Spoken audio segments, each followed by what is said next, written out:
سلام، خوش اومدید. من محسن هستم، اینجا کانال فیلمیاب. عید همتون مبارک باشه. سال 1404 بهترین سال عمرتون باشه تا به اینجای کار و با خوشی، با انرژی، با برنامه ریزی به استقبال سال 1404 انشالله که رفته باشید و قرار اتفاقای خوبی بیفته امسال.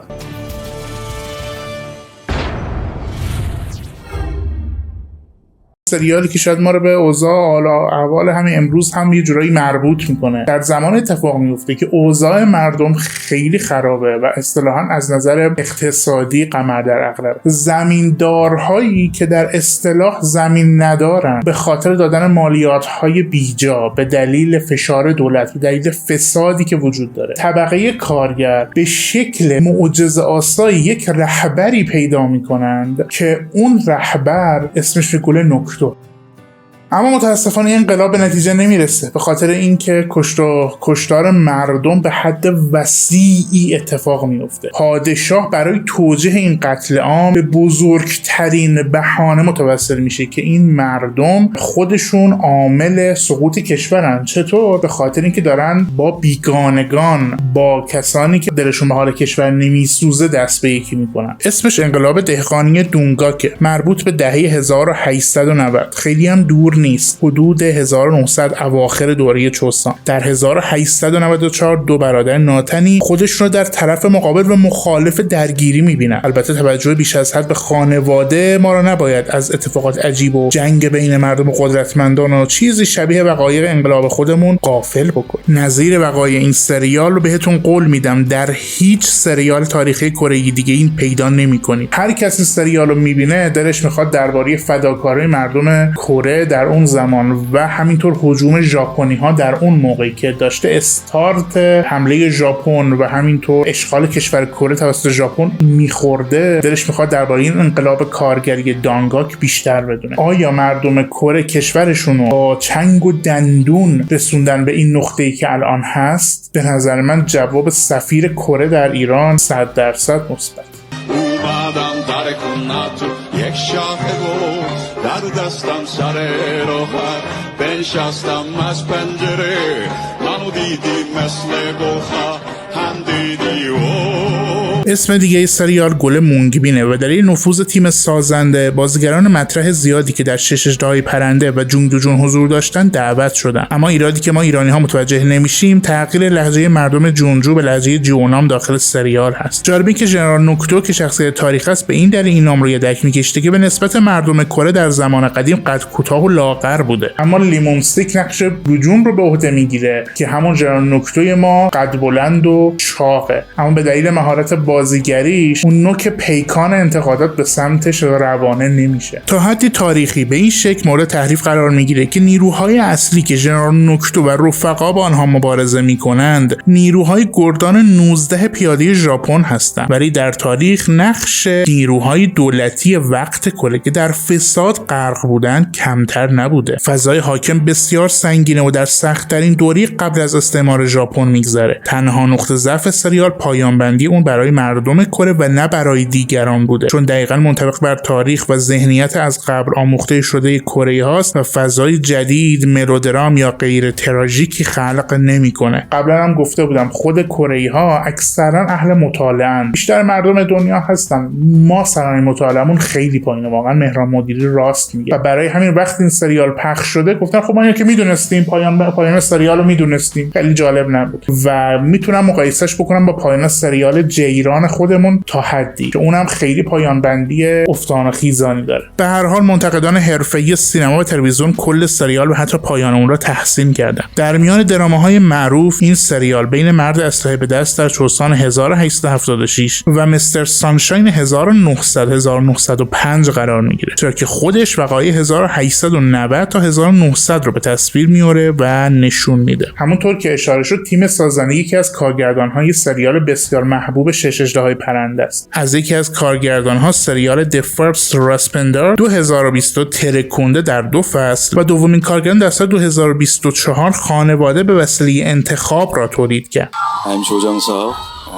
جوجوتسو که تا حالا 1000 بار تا این اپیزود دیدیمش در سریال جدید و جذاب وند استارز گاسیپ 2025 به عنوان مهمان حضور داره. یون شیون همون داداش هیکیونه که شاید کراش خیلی هم باشه. در هیچ ساگوک مطرح دیگه حضور پررنگی نداشته و این هم 2 اثر موفق از او: ترین 2020، یک تولد سینمایی 2022. گوف فامیلی بوک مربوط میشه به 1550 تا 1590 میلادی، تقریبا 400 سال برگردیم عقب دیگه. جو کانگ چی یه موجود نیمه افسانه‌ایه که توسط یه استادی به فرزندی گرفته شده. او پسر روح نگهبان کوه جیری و دختری به اسم یونسوها، خنده‌دار و اکشن و یه مقدارم فانتزی و تخیلی. همه المان‌ها رو داره دیگه و غیر قابل پیش بینی. جوی میخواد که کتاب باستانی رو پیدا کنه که راز انسان شدن رو بفهمه، از این سختی نجات پیدا کنه. به هر حال کشوری مثل کره که مهد ادیان ابراهیمی نیست، افسانه‌ها و میستری‌های زیادی رو در دل خودش داره و یکی از اونها روباه نهدمه که به انواع مختلف سریال و فیلم درباره‌اش ساخته شده و یکی از نمونه‌های موفق همین کتاب خانواده گو هست. یکی از نکات جالب این بوده که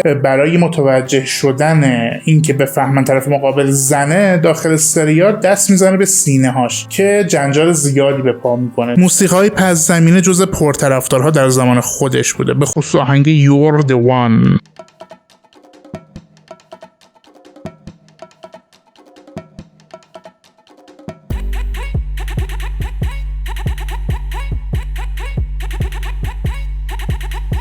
پایان بندی نظرات ضد نقیض رو به دنبال داشته، به طوری که خیلی ها ناامید شدن و در عین حال خیلی ها هم خواستار فصل دوم شدن، ولی هیچ وقت این اتفاق نیفتاد تا خانواده گو یا کتاب خانواده گو در یک فصل و در 24 قسمت پروندهش بسته بشه. 이 아이를 불쌍히 여겨주십시오.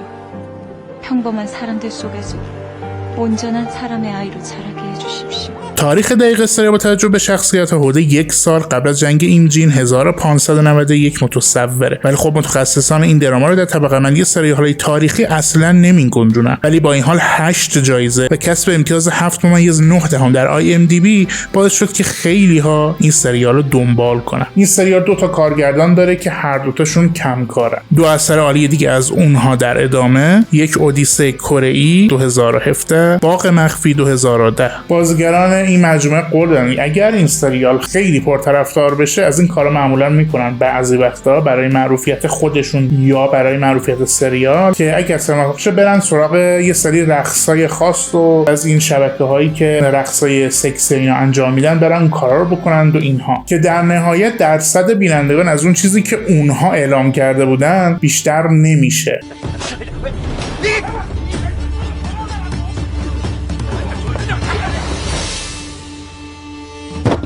هر دوی بازیگران اصلی در لیست ما جایی ندارن ولی در کره خیلی معروفن. برنامه‌های تلویزیونی اصطلاحاً تیوی شو حضور فعال داشته و دارن. اگر خواستید 4 سریال دیگه از اونها ببینید: موش 2021، واگابون 2019، همه عشقی که آرزو داشتی 2025، وقتی خواب میبودی 2017. ازدواج ممنوع که از سریال‌های جدید که توی کانال هم فیچرش کرده بودم، توی نظرسنجی هم پرسیده بودم که از این جزو این سریال‌های جدید آیا این سریال رو دیدید یا نه. ازدواج ممنوع تخیلیه. پادشاهی به اسم لیهیون زن خودش، همسر زیبا و دلبند خودش رو 7 سال پیش از دست داده و نتونسته اون واقعیت تراژیک رو هنوز فراموش بکنه، باش کنار بیاد. برای همین چون ازدواج نکرده، طبق قانون چوسان، قانونی که واقعا وجود داشته و تو اسناد تاریخی وجود داره، درسته که پادشاه تخیلیه ولی قانون وجود داشته، به خاطر همین بقیه مردم حق ازدواج ندارند تا پادشاه ازدواج بکنه.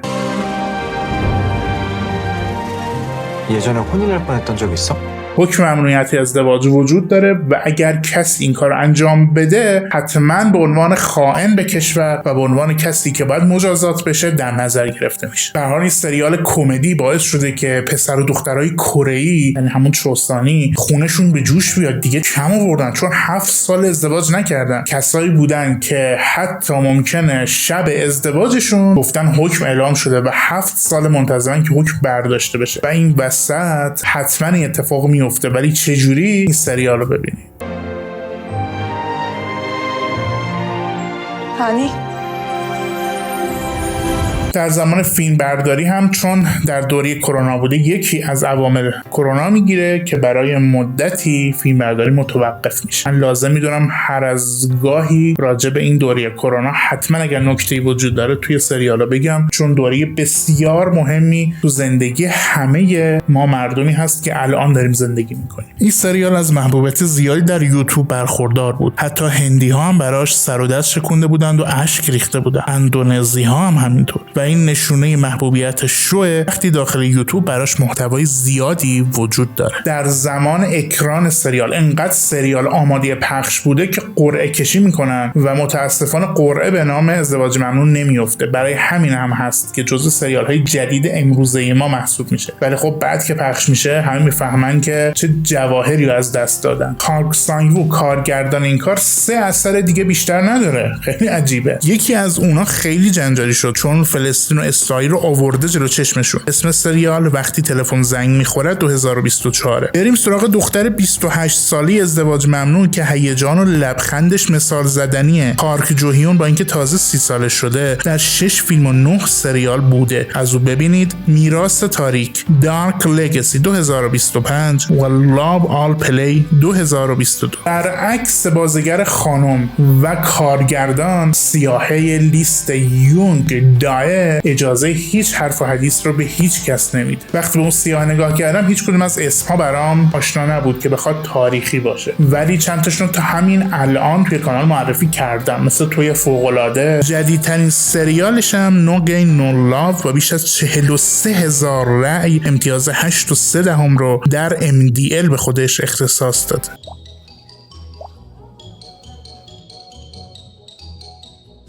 شاهزاده 100 روزه من، لیون یک ولیعهد کمالگراست که بیشتر اطرافیانش رو نادیده میگیره، اما رفتار سرد و سختگیرانش اون تنهایی درونش رو مخفی میکنه. این سریال به نداشتن داستان گیرا و مشخص ولی در این حال داشتن اکشن بسیار حرفه‌ای بازیگران و دلبری اونا معروفه. بیشتر یه سریال سرگرم کننده است به سبک سرگرمی مقطعی و ساده. این سریال تخیلیه و خیلی نمیتونیم دوره مشخصی از شوسان رو براش در نظر بگیریم. 연홍심 28이요. 굉장하네. 2 کارگردان داره. اولی که کمتر مشهوره کارگردان شکوفایی جوانی ما هم هست. شماره 48 لیستمون که آخرین اثر لی جونگ جا هم هست. همطور سریال های دوئل و دفترچه خاطرات روانی که قبلا از اون معرفی کرده بودم. اما برعکس اون نام سان‌وو خیلی خوش شانس بوده که سریال های این اولین زندگی منه 2017 و اولین اثر او که به شدت ترکونده کیم بوک جو وزنه بردار افسانه‌ای 2016 رو کارگردانی کرده و بالا از سرشون بوده. قسمت آخر سریال شاهزاده 100 روزه من دارای رتبه بیشترین بازی در شبکه TVN شد که از زمان اولین تأسیس شبکه تا به امروز بی سابقه است. 약효한 사내가 입도하지 않았습니까? و این آمارها اصلا شوخی نیست. همونطور که قبلا دربارش صحبت کرده بودم توی اون ویدئویی که درباره اوشین گرفتم، آمارهایی از خود ژاپنی ها براتون آوردم و اونجا واقعا در کمال حیرت بودم که چطور این آمارها رو دقیق میان و ارزیابی میکنن، برخلاف آمارهای ستاب سینمای خودمون که من خودم جزو ارزیابای ستاب سینما بودم یک زمانی و زمانی که میرفتیم در خونه مردم یا به شکل رندوم توی کوچه ازشون نظرسنجی میکردیم احساس حماقت میکردم، فقط به خاطر یه پول کمی این کار انجام میدادم. به هر حال یه شبکه کره‌ای این چنینی مثل شبکه‌های ایران نیست که سالی فقط 4-5 تا سریال داشته باشه. چند ماه ساخت شوهر 100 روزه من که نام دیگش طول کشید و جذابیت‌های بصری شاخصه اصلی اون محسوب میشه. تنها سوتی تاریخی که اگه من نگفته بودم متوجه نمیشدید درباره این سریال اینه که فرستادی چین لباس سلسله مینگ رو به تن داره، اما اطرافیانش لباس سلسله چین رو به تن دارن که به هر حال از زیر دستشون در رفته. حتی برام نبوده که سریال تاریخی دقیق ببینیم، برای همین میتونیم بگیم اوکیه. تیم تهیه کننده برای پیدا کردن بازیگر نقش اصلی مرد تلاش خیلی زیادی کردن ولی به مشکل خوردن تا اینکه رسیدن به این آقا دو کیونگ سو، بازیگر مطرح سری فیلم های Along with the Gods که برای نسخه اولیه اون در سال 2018 برنده بهترین بازیگر جدید میشه و نسخه سوم این فیلم احتمالاً در سال سال 2025 به روی پرده سینماها خواهد رفت. دو کینگسو بعد از شاهزاده 100 روزه من 3 سریال دیگه هم بازی کرد که بهترینش دادستانه. 재능이고 운명이지. 내 나쁜 놈은 사람 취급을 안 해. 가자. اما در موفقیت سریال نقش مقابل خانم نام جی هیون قطعا نقش عمده‌ای داشته. او در لیست ما جای دیگه ای نیست و اوج شهرتش از همان 2017 آغاز میشه. تا به حال اکنون بهترین سریالی که بازی کرده جلوی نگاه زیبای شما، پارتنر مشکوک 2017، سریالی که تازگی خودم دیدم و تمومش کردم، زنان کوچک 2022 پایان بندی خوبی نداشت. 2-3 سوتی بزرگم ازش گرفتم. 그 아파트를 사겠다고? 왜 자꾸 훔친 돈이라고 해? 받은 돈이지. 엄마, 아빠, 이내 그리고 너. و آخریش پارتنر خوب 2024. بریم سراغ آخری. لیدیز اند جنتلمن، سریال 26م لیست کره ما، سریال جومونگ. میدونم که خیلی ها تحقیقاتی هم که البته من گسترده میکنم توی یوتیوب این طرف اون طرف، سریال جومونگ نه فقط ایرانی ها بلکه خیلی از مردم دنیا جز 5 سریال برتر تاریخی کره عمرشون قرار میدن و حتی بعضی ها پا رو فراتر میذارن و اونا سریال اول قرار میدن و میگن این بهترین سریال. قطعا داستان سریال جومونگ کاملا منحصر به فرده و من خیلی مجبور شدم کامنت های زیادی جواب بدم که سریال جومونگ آیا مثلش هست، آیا سریال دیگه هست که مثل جومونگ باشه و معرفی بکنی. و من توی کامنت ها جواب میدادم که واقعا مثلش نیست. سریالایی هست مثل وانگاتوی کبیر، مثل جنگ کره خیتان، سریالایی که جنگی اند، یه شخصیت ویژه توش میاد بولد میشه، مثل جومونگ که این کار انجام میده. سریال مثل ایسان که قراره یه شخصیتی از جایگاه پایین بیاد برسه به جایگاه بالا و عموما توی دراماهای کره اصلا این وجود داره، یعنی حالا یک زن یا این اتفاق براش میفته، یک مرد این اتفاق براش میفته و در مجموع اگر کلیت دراما رو در نظر بگیریم شاید باش مثل سریال جومونگ خیلی داشته باشیم، ولی با توجه به این که این آدم بنیانگذار کره و بنیانگذار کره قدیم هست، یعنی قبل از سه‌پادشاهی و اصلا یکی از سه‌پادشاهی رو خودش تأسیس میکنه، یعنی گوگوریو رو تأسیس میکنه، پسرانش میرن بکجه رو تأسیس میکنن و شیلایی که در ادامه وجود داره در قسمت جنوبی کره. این سریال از این جهت بسیار با ارزش. من فکر میکنم موقعی که سریال پخش میشده خود کره ها فکر نمیکنن انقدر موفق میشه. در مجموع خود گوگوریو میشه بخش شمالی، میشه کره شمالی و چقدر براشون واقعا مهمه که کره شمالی رو بخوان تاریخش رو بدونن. واقعا اینجوری نیست. با توجه به اینکه فرزندان جومونگ میشن کره جنوبی و خود جومونگ هم میشه کره شمالی و تا مدت‌های زیادی کره شمالی جنوبی که از هم جدا نبوده، کلش کشور بوده تحت عنوان چوسان که با چین در ارتباط بوده، تحت نظارت چین بوده، بعداً تحت نظارت که چیه، تحت استعمار چین بوده، تحت استعمار ژاپن بوده. این سریال میخواد اینو ما بگه اگر جومونگ زنده بود نمیگذاشت که کشور کره دوباره تحت استعمار قرار بگیره. یک، یعنی استعمار هر کشوری تو دنیا، الان مثلا آمریکا یا هر ابرقدرت دیگه. دو، باج به هیچ کشور دیگه ای بده. سه، بخواد تبدیل بشه کشور عقب مونده که ما قرار نیست برگردیم به عقب، بعد بریم رو به جلو. حالا هر جوری شده بعد بریم رو به جلو. امیدوارم یه روزی برسه همین سال 1404 که اتفاق برای کشور خودم هم بیفته، برای ایران عزیزم هم بیفته. اسناد تاریخی برای این سریال بسیار کمه. من یک کتابی دارم که به زبان انگلیسی تاریخ کره است و بسیار کتاب مستند و نفیسیه و جزو بهترین کتاب‌های تاریخ کره در جهان محسوب میشه. توی اون کتاب فقط 1 یا 2 بار اسم جومونگ رو دیدم که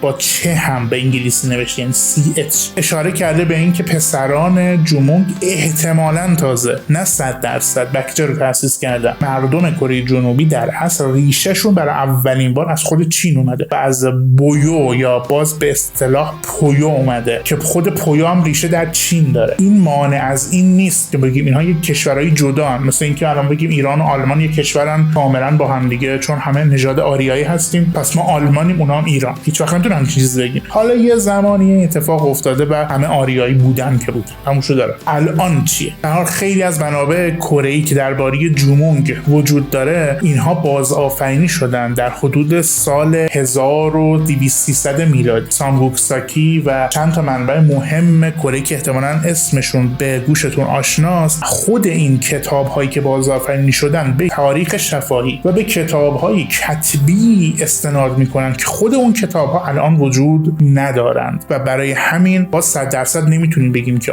مثلا این کتاب و تمام وقایعی که توش اومده درسته، علی‌رغم اینکه فقط میگیم یه خط یا 2 خط راجع به جومونگ و پسران جومونگ وجود داره. چه چیزهای اضافه دیگه وجود داره که تو جومونگ میتونه واقعیت داشته باشه؟ اقتصادشون، بیشتر مردم به شکل کالا به کالا معامله میکنن، مثلا 5 کیسه برنج در مقابل پوست شتر. شخصیت خود سوسانو در حاله از ابهامه، ولی بقیه منابع تاریخی کره‌ای وجود دارد که کسی بود همسر جومونگ او رها کرد، او را با پسرش اومد به جنوب و اونجا کره جنوبی رو تأسیس کرد. اینها وجود داره ولی باز دقیق و 100% نیست. بنیانگذار گوگوریو خودش اولین کسی بود که ساز تفرقه رو کوک کرد، باعث نابودی بویو و خاندان حاکم اون و شروع نسل جدید شد. کمانش در سالها زبان زد میان عام و خاص، به خصوص در جنگ‌ها مقابل خارجی‌ها بود و یکی از علل پیشرفت ورزش‌های رزمی در کره همین شخص آقای جومونگ بوده، چون خودش از نظر شمشیرزن و کمان در بالاترین حد قرار داشت و فنون جنگی رو بهتر از هر کس دیگه‌ای بلد بود. جومونگ از نظر تاریخی بعداً به پادشاه دونگ میونگ معروف میشه و وقایع سریال مربوط به حدود سال 58 قبل از میلاد تا 19 پس از میلاد. سونگ ایل گوک بازیگر مطرح این سریال به نسبت سایر آکتورها اتفاقاً مشهور و محبوب نیست. او از سال 1999 با نقشی فرعی در یور وان آغاز کرد تا اینکه یه مرتبه اوج گرفت و در سال 2004 3 سریال به شکل همزمان از او ایر شد: People of the Waterflower Village،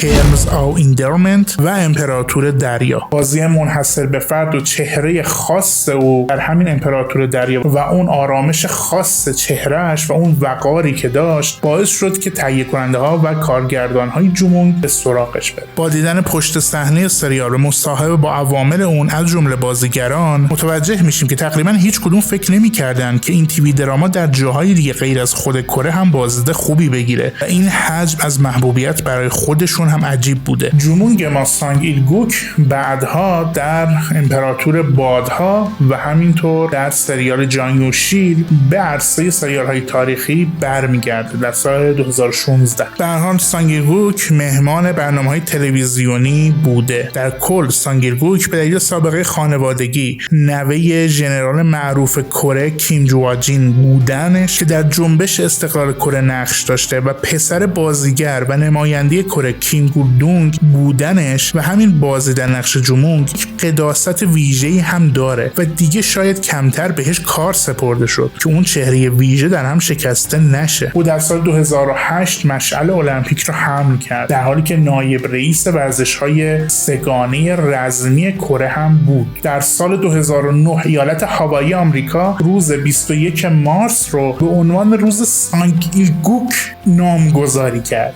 ویرا مثلا میشه همچین چیزی. در سال 2010 به دلیل محبوبیتش زیادش در کشور قزاقستان رئیس جمهور قزاقستان دعوتش میکنه و میخواد که باهاش شام بخوره. او 3 پسر 3 قلو داره که تا به حال 2 بار در برنامه‌های تلویزیونی کنار پدر حاضر شدن. بریم سراغ سوسانو. بهش لقب مادر کشور کره رو دادن و دقیقاً همین حالت جومونگ رو داره. سوسانو به البته بازیگر بهتری هم هست و در سال 2023 در وکیل طلاقشین بار دیگه چهره معصوم خودش رو یادآوری کرده. چقدر دلم براش میسوزه. سوسانو در سال 2002 استارت زد و از حق نگذاریم جومونگ باعث دیده شدنش شد. سریال تاریخی جونگ جونگ وون مربوط به اولین بیمارستان مدرن کره که در سال 1885 در اواخر چوسان تأسیس شد میشه از سوسانو دید. سوسانو در برنامه تلویزیونی معلمان میزبان معلمانی هست که به دانش آموزان کره‌ای راه و رسم موفقیت رو یاد میدن. این برنامه در 2023 فصل اول و در 2024 فصل دومش ایر شد. همونطور که قبلا گفته بودم 2 کارگردان جومونگ خیلی معروف نبودن و با این سریال به محبوبیت رسیدن. یکی از اونها گشت سریال‌های جذاب ایسان، ملکه صندوق و هجون به زندگی خوش آمدی 2019 رو در کارنامه داره. برای دومی کارگردان نورها و سایه‌های 2011 بهترین کارشه که خیلی هم پرطمطراق نیست. به هر حال جمونگ آخرین درام کره‌ای است که میانگین بیننده برای قسمت اولش از 40% عبور کرد. بالاترین میزان بیننده رو در خود کشور کره در زمان پخشش به دست آورد و تا الان همین آمار شکسته نشده. سریال جنگ گوری و خیتان با جمونگ خیلی مقایسه شده، چون در جمونگ صحنه‌های جنگی با نفرات کمی عمدتاً فیلم برداری شد که قدری توی ذوق میزد. نقدها عمدتاً مثبت نبودن. اتفاقا در اون زمان یاران جمونگ به اراذل خیابانی بیشتر شبیهند تا سربازان وفادار کره‌ای. موپالبو قرار کمدی باشه ولی طنزش روون نیست. همینطور لباس زنان بیشتر به لباس زنان چینی شباهت داره. همینطور این اولین درام کره‌ای بود که در اون یه مقدار همجنس بازی رواج داشت، چون یکی از شخصیت‌های جمونگ ظاهراً دو جنسه است یا اینکه دو جنسه نیست، مردیه که علاقه به مردان داره، همون سایونگ. زرهی که جمونگ میپوشید از نظر تاریخی بیشتر به زره‌های تاریخ وسطایی شبیه که این نقص در سریال گونچوگوانگ وجود نداره، چون زره گوگوریو بازسازی میشه و نواقص تاریخی زیادی در شمشیرها، جنگ‌ها، اتحاد گوگوریو و بایو علیه هان و غیره هست. ولی قبلا هم گفتم شو به چنان محبوبیتی تو کره رسید که همه گفتن از کجا معلوم تاریخ درست باشه، این حرفایی که اومد درست باشه، حرف حقم زدن، کجا معلوم درست باشه، سریال درست داره، چی میگید شما؟ همینطور دین و مذهبی که در سریال جمونگ نشون داده میشد به دلیل محبوبیت بسیار باعث به وجود اومدن یک سری فرقه ها هم در کره شد. همینطور جمونگ در خیلی از کشورهای عربی، افغانستان، ایران و خیلی کشورهای دیگه هم طرفدار خیلی زیادی پیدا کرد. اینو دیگه هممون میدونیم، توی مقاله ها، توی این سایت های اینترنتی و توی یوتیوب اینا همه جا هست. من دیگه بیشتر بهش نمی‌پردازم. حتی جمونگ در یکی از شعرهای یاس هم راه پیدا کرد.